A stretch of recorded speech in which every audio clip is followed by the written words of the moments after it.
Hello. एक कमरा अदालत की कहानी है जहां 12 लोग एक नौजवान के मुस्तकबिल का फैसला करने के लिए इकट्ठे होते हैं। ये नौजवान कत्ल के इल्जाम में गिरफ्तार है और अगर वो कसूरवार साबित होता है तो इसे मौत की सजा दी जाएगी। ये कहानी इंसाफ, इंसानी नफ्सियात और एक शख्स के अंदर मौजूद शक की ताकत के बारे में है। कहानी शुरू होती है जब अदालत की कार्रवाई मुकम्मल हो जाती है और जज उन 12 लोगों को हिदायत देता है कि वो जॉरी रूम में जाकर ये फैसला करें कि नौजवान कसूरवार है या बेकसूर। जज कहता है कि फैसला मुत्तफिका होना चाहिए, यानी सबको एक राय पर पहुंचना होगा।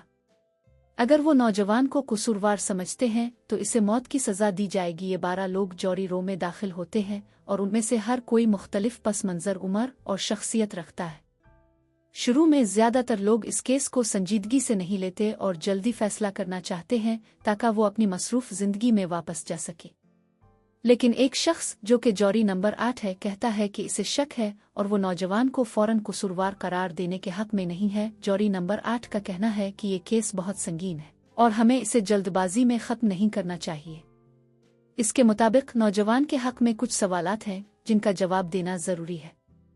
बाकी लोग जो पहले से ही नौजवान को कसूरवार मान चुके हैं जॉरी नंबर 8 पर गुस्सा करते हैं और कहते हैं कि वो सिर्फ वक्त ज़ाय कर रहा है। पहला सबूत एक बूढ़े आदमी की गवाही है जिसने कहा कि इसने कत्ल की रात नौजवान को चीखते हुए सुना था, मैं तुम्हें मार डालूंगा, और फिर इसने जिस्म गिरने की आवाज़ सुनी। दूसरा सबूत एक औरत की गवाही है जिसने कहा कि इसने अपने कमरे की खिड़की से नौजवान को अपने वालिद को चाकू मारते हुए देखा। ये दोनों गवाहियां बहुत मजबूत लगती हैं और बाकी 11 लोग समझते हैं कि फैसला आसान है, लेकिन जॉरी नंबर 8 कुछ अजीब चीज़ों पर सवाल उठाता है। वो कहता है कि क्या सिर्फ ये कहना काफ़ी है कि नौजवान ने चीख कर कहा, मैं तुम्हें मार डालूंगा।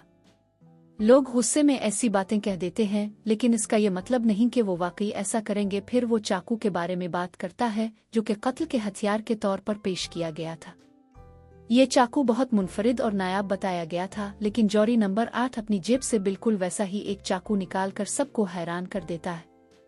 वो कहता है कि इसने ये चाकू एक आम दुकान से खरीदा, जिसका मतलब है कि ये चाकू इतना मुनफरिद नहीं जितना बताया गया। ये बात सबको सोचने पर मजबूर करती है कि शायद पुलिस और वकीलों ने मामले की मुकम्मल तहकीक नहीं की। लेकिन ज्यादातर जॉरी मेंबर्स फिर भी मानने को तैयार नहीं होते और कहते हैं कि सबूत काफी है। जॉरी नंबर 8 की दलीलें आहिस्ता आहिस्ता बाकी लोगों के शक को जगाती हैं। पहला मोड़ इस वक्त आता है जब जॉरी मेंबर्स दोबारा वोटिंग करते हैं और इस बार एक और शख्स जॉरी नंबर 8 का साथ देता है। जॉरी नंबर 9 कहता है कि वो जॉरी नंबर 8 की हिम्मत की इज्जत करता है और इसे लगता है कि मामला वाकई गौर करने के काबिल है। इस दौरान कमरे में माहौल गर्म होता जाता है और लोग अपनी जाती राय और तासुब को सामने लाने लगते हैं। जॉरी नंबर 3 जो सबसे ज्यादा नौजवान के खिलाफ है कहता है कि नौजवान खतरनाक और झगड़ालू है, लेकिन जब इससे पूछा जाता है कि वो ऐसा क्यों समझता है तो इसका जवाब जाती गुस्से और तासुब पर मबनी होता है। पहली आधी कहानी उन सवालात और बहसों पर मरकूज रहती है जहां जॉरी नंबर 8 सबको शक का फायदा देने और सच को तलाश करने पर आमादा करने की कोशिश करता है। वो कहता है कि अगर हम किसी की जिंदगी का फैसला कर रहे हैं तो हमें मुकम्मल यकीन होना चाहिए कि वो वाकई कसूरवार है। ये कहानी का पहला हिस्सा हमें सिखाता है कि इंसाफ सिर्फ हकायक और गवाही पर मबनी होना चाहिए, न कि जल्दबाजी या तासुब पर। जॉरी नंबर 8 की हिम्मत और सवालात बाकी सबको सोचने पर मजबूर कर कहानी के दूसरे हिस्से में जॉरी रूम का माहौल मजीद गर्म हो जाता है। जॉरी नंबर 8 जो नौजवान की बेगुनाही के हक में बात कर रहा था आहिस्ता आहिस्ता बाकी लोगों के शक को बढ़ा रहा है। बहस तेज हो जाती है और हर कोई अपने ख्यालात को जोर से पेश करने की कोशिश करता है। अगले सबूत पर बातचीत शुरू होती है जो बूढ़े आदमी की गवाही है। इसने कहा था कि इसने अपने फ्लैट से नौजवान की आवाज़ सुनी और फौरन अपने बिस्तर से उठकर बाहर देखा। जॉरी नंबर 8 सवाल करता है कि क्या ये मुमकिन है कि बूढ़ा आदमी जो छड़ी के सहारे चलता था इतनी जल्दी उठकर दरवाजे तक पहुंच सकता था। जॉरी नंबर 8 और कुछ दूसरे जॉरी मेंबर्स ने कमरे में तजर्बा करके ये साबित किया कि बूढ़े आदमी के लिए इतनी जल्दी पहुंचना मुमकिन नहीं था। ये सबूत मशकूक हो गया और मजीद लोगों के जहन में शक पैदा हुआ। फिर जॉरी मेंबर्स औरत की गवाही पर गौर करते हैं जिसने कहा था कि इसने खिड़की से नौजवान को कत्ल करते हुए देखा। जॉरी नंबर 9 जो काफी ज़हीन और बारीक बीनी से बातों का जायजा लेता है नोट करता है कि औरत ऐनक पहनती थी, लेकिन अदालत में इसने अपनी ऐनक नहीं पहनी हुई थी। जौहरी नंबर 8 इस बात पर रोशनी डालता है कि अगर वो सोने के वक्त ऐनक नहीं पहनती तो वो अंधेरे में और दूर से ये कैसे देख सकती थी कि नौजवान ने कत्ल किया। ये अहम नुक्ता नौजवान के हक में जाता है और मजीद जौहरी मेंबर्स को शक में डाल देता है।